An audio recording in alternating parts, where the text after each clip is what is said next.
अस्सलाम वालेकुम। इस वक्त मैं यासिनाबाद की रोड पर मौजूद हूँ और यहाँ पे लोगों की बाइकें बंद हो गई और एक तालाब सा मंजर पेश कर रहा है। यहाँ पे पानी ही पानी मौजूद है। यहाँ पे लोगों की बाइकें बंद हो गई हैं, गाड़ियाँ बंद हो रही हैं और ये सूरत हाल आपके सामने है।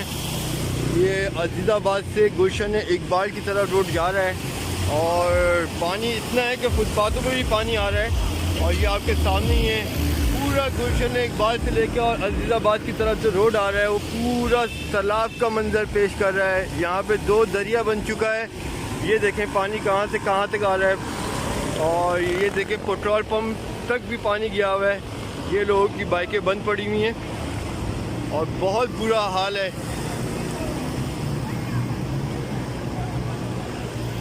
ये सूरत हाल देखें आपके सामने। ये देखें फुटपाथ पे पानी कैसा आ रहा है।